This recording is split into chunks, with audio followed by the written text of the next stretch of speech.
in a small town down in Arkansas, where the river flows.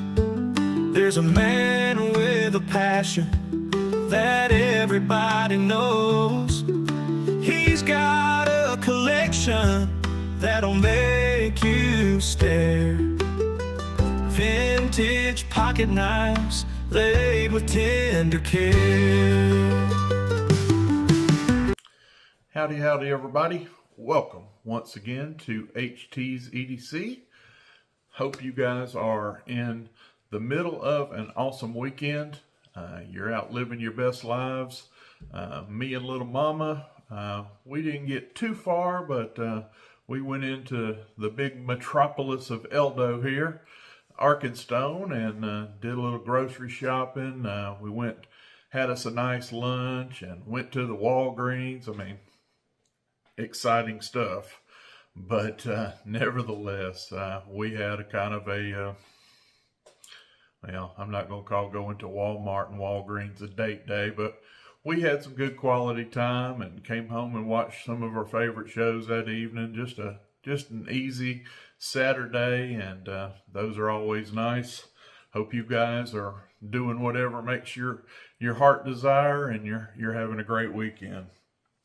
Anyway, gonna try not to hold you too long. You guys know me. I'm not even gonna put myself out there. I'm gonna get you out of here real soon, or this one's gonna be a real quick one, because, well, you guys know me.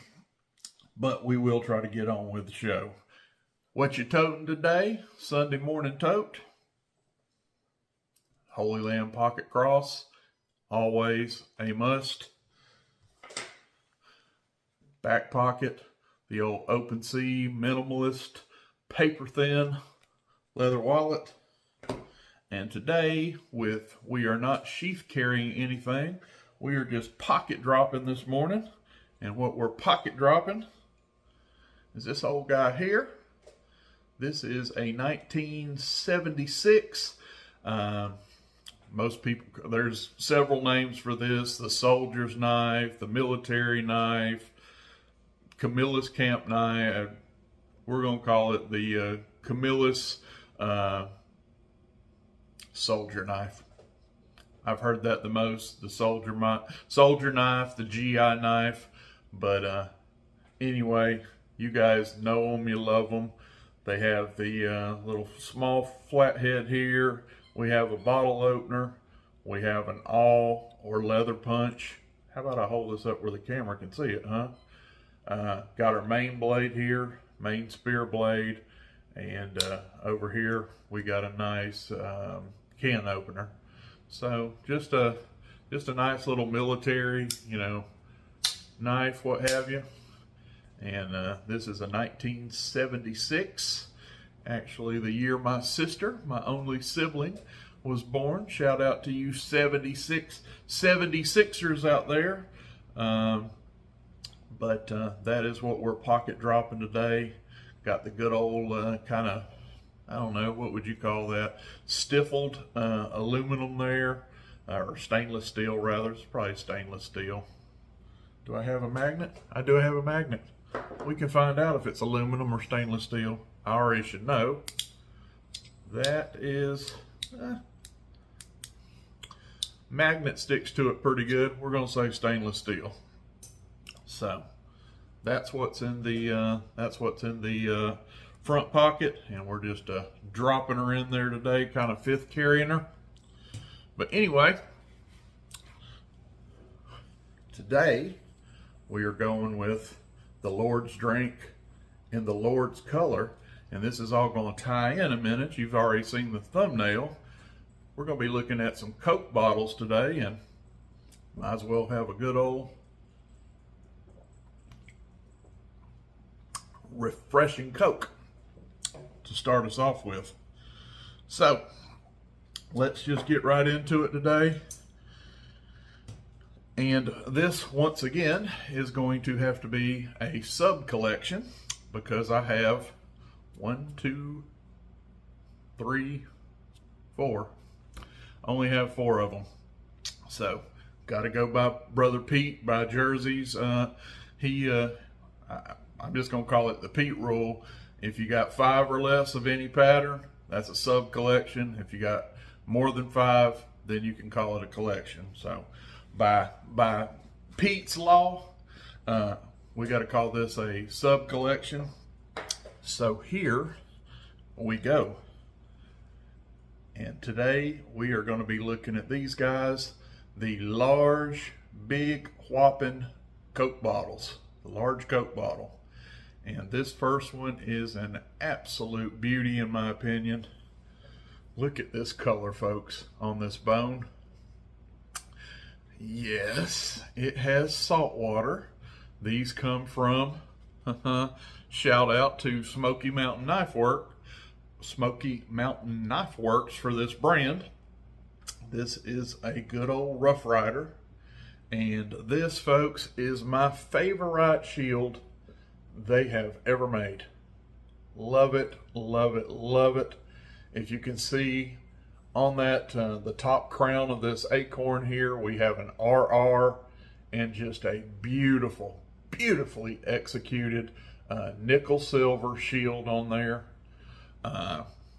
Again, my favorite shield, probably by a landslide, that Rough Rider has ever done. No big ugly RT down here on any bolster. Beautiful shield. This, look at this. And even a threaded bolster. Both bolsters are threaded.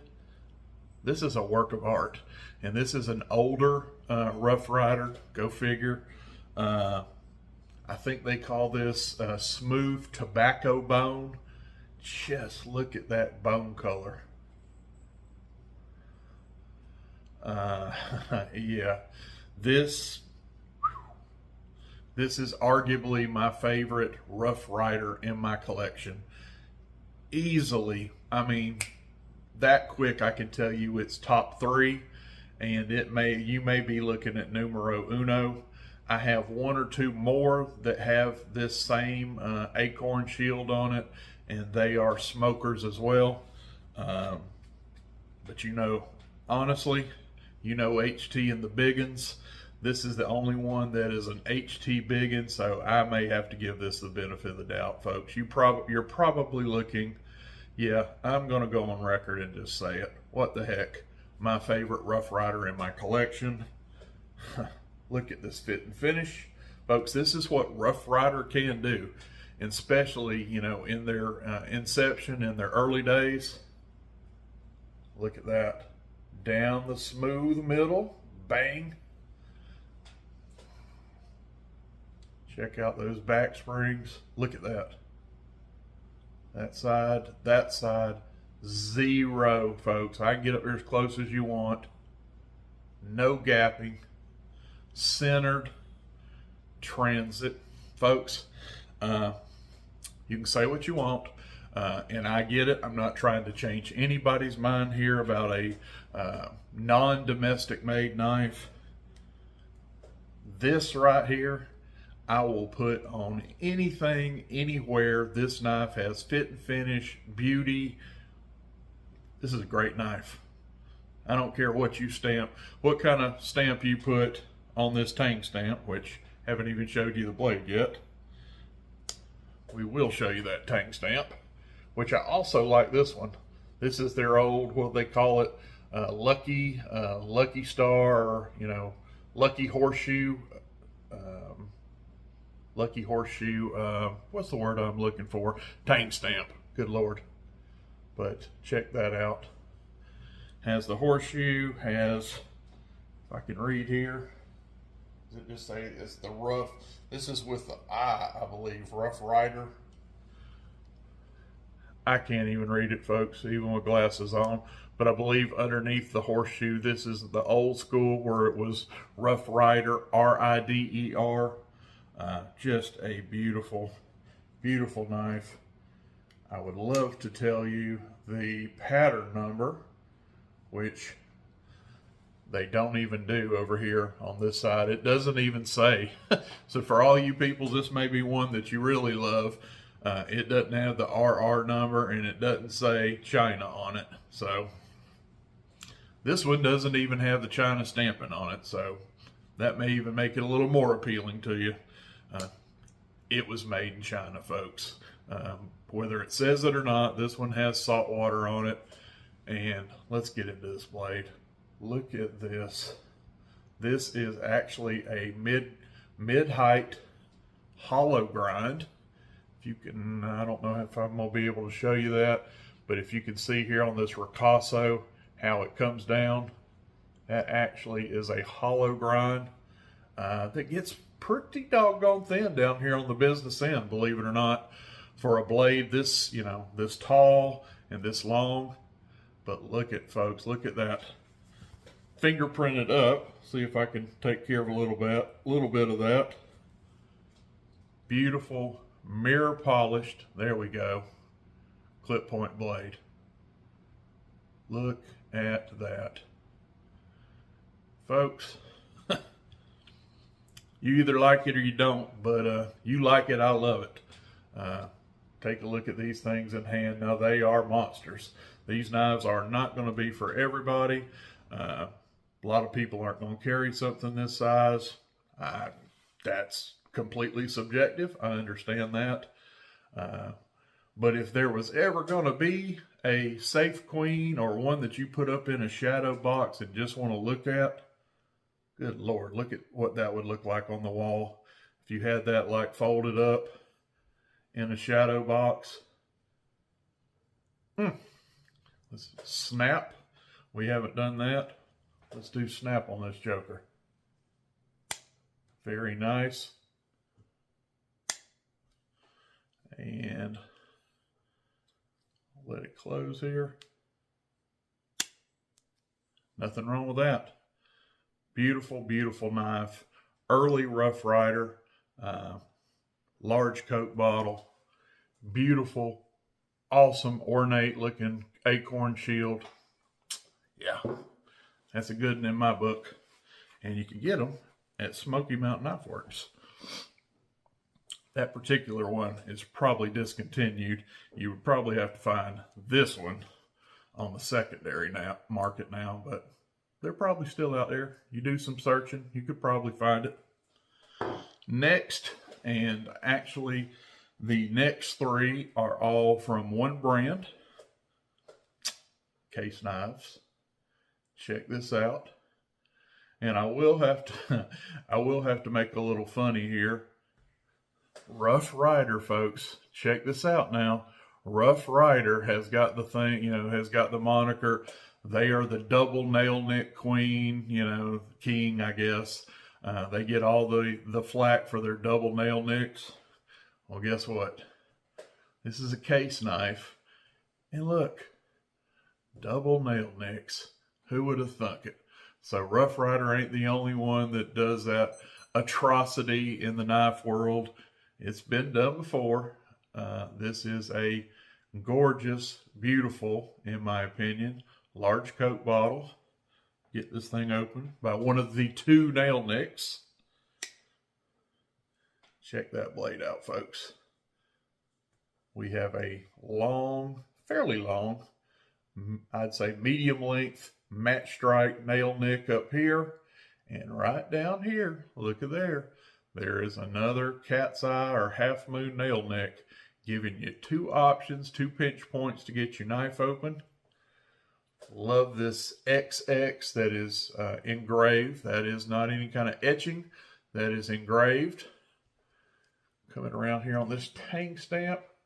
What all do we got going on? I need to read it first. Case Brothers, Bradford, PA, 1990. This is that 3 or 4 years there where they actually put the years on the blades, which you've heard me say before. Why don't everybody just do that? I get it for the collecting purposes, I guess. The XX, the stars, the little hash marks that Buck do. Wouldn't it just be simple to put like a, you ain't got to put all, 2025, but put a 25 and just, I don't know. Maybe that's just too simple, or maybe I'm just not getting it. Maybe the little symbols for the collecting purposes, that adds a cool factor, but I tell you what, I appreciate that right there. I pick up this knife. It tells me who made it. It tells me where it was made. And by God, it tells me the year it was made. I don't got to get an Encyclopedia Britannica and, you know, link up with Mars and outer space to try to find out how old my knife blade is. But I digress.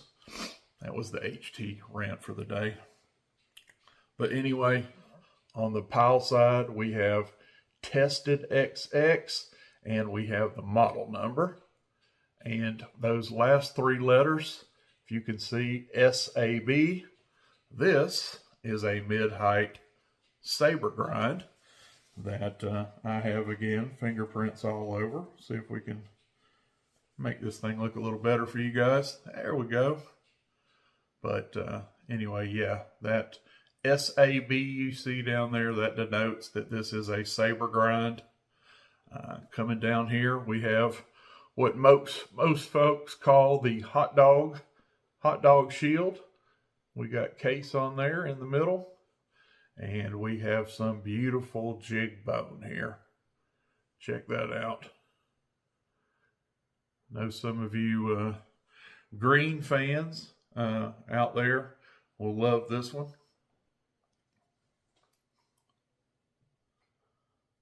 I think they call that a moss green, a mint green, or something. I'm not a huge green guy, but I gotta say that's a sharp color. But anyway, that's the first one, and we need to get on cooking here and get into the next one. Check this guy out. Check out that little thin bar shield that says Case XX. Pretty neat. And let me get this thing open and let's get it a quick wipe down where you don't see all my fingerprints all over it. Shabam. Take a look at this. Yep, they had to let us know that it was a limited edition. And this is etched on the blade. If I can get it out of that light up there. You get the picture there. What do we got? Limited edition. And this is one of 2,500.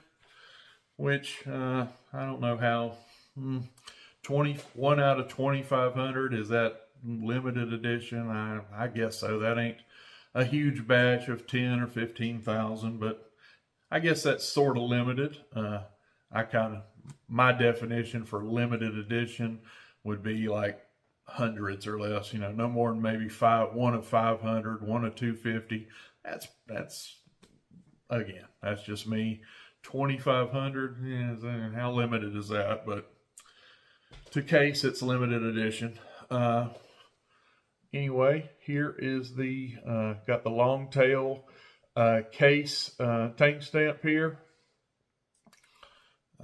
Case USA. Is there anything else underneath that? Well, we have the dot system. You got, I believe, 4 dots there. Underneath that, you guys can look that up. I'm wanting to say this is like I'm not even going to say and look dumb, but you guys know that tank stamp, the case with the thick tail, long tail C there, USA with the 4 dots under it. That's the age of it. I would have to look it up. Coming around the back, you have your model number, which is, if I didn't say on that first one, is model number, pattern number 50. 50 is their large Coke bottle pattern. But yeah, check out that jigging. Again, we have some nice jig bone on here. Nickel silver bolsters with my fingerprints all over them. But, and this one here has a cool little half stop even too. Check that out. Very nice. Big boy with a half stop. Gator snap. Did that first one have a half stop? Let's see. Sure did. Sorry. Going back to that first one. It had a half stop too, so I didn't give it its full justice. Anyway, last but not least, we got one more here. check that out. I got this one from a good trade. Shout out to my buddy over in Atlanta, GA. Go Braves, by the way. Kind of, Blades, Braves. I'm also a Braves fan. But my buddy over in Atlanta, Georgia, Mr. Dan Edwards. Me and brother Dan did a little horse swapping. And this was my end of the swap. And we got this big old Coke bottle here. And let's see if we can get some fingerprints off this. Check that out. Isn't that beautiful? Carbon steel. Check that out. Case XX. And I believe, yeah, this is a 10 dot. I doubt you're going to be able to see that, but that is a 1970 carbon steel. You already know. That is what I think of the 70s era case knives. None mo better. If you don't know, I believe that is the golden age of case cutlery, and many other people will follow along in that sentiment. But again, we have the 50 pattern, and we have SAB as we've seen before, because this again is a mid-height saber grind, carbon steel, half moon nail nick, and we have that old, just regular 1970s era circle case with the inner circle there for tang stamp. Just gorgeous. Just a beautiful, beautiful knife. And you talk about walk and talk. Brother Dan told me, before I got this, he's like, HT, I want you to tell me what you think about the walk and talk on this knife when I send it to you. So here we go, brother. It is just wanting to fly. Check this out, folks. Listen to this, folks. I can't even hold it. It is so strong. It is just wanting to, look at there. It is just wanting to jump. Goodness. I'll get it here in a minute. And I better have my finger out of the way.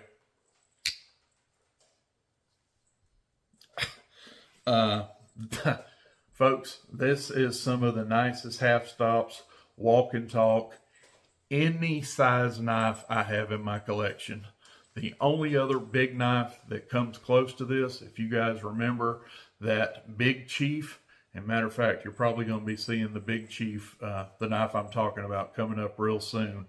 Probably going to be doing a series, another little pattern series coming up. But the only thing I can think of in a biggin, in a big size knife that's even close to this good of walk and talk is that Queen Big Chief.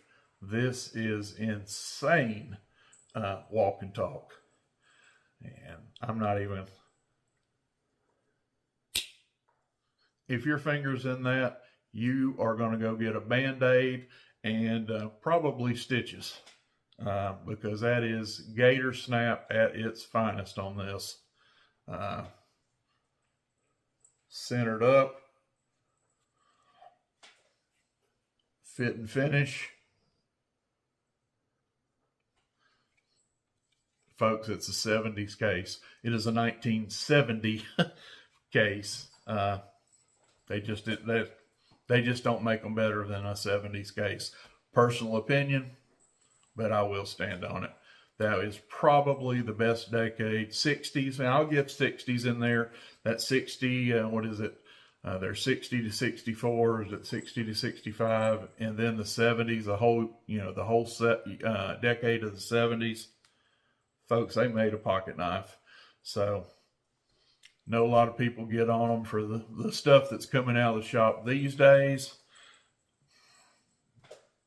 This is as good as anything American cutlery that Americans has ever done. A 70s case knife. So they have a history of outstanding fit and finish, outstanding walk and talk. So it's been done. They've done it before. So that's all I'm going to say on that. But anyway, that's my four sub collection, Brother Pete, of my large Coke bottles. Hope you guys enjoyed that. It is a cool, very fun pattern. I love every one of them. Glad to own them. Feel privileged to own them. And get you a Coke and a smile. You'll enjoy it. Good stuff. I'm HT. We're going to let you go. See you on the next one. I love you. We're out. Buck knives gleaming under that old porch light. He'll tell their stories deep into the night. Reviews and torture tests, it's a sight to see. HT's EDC.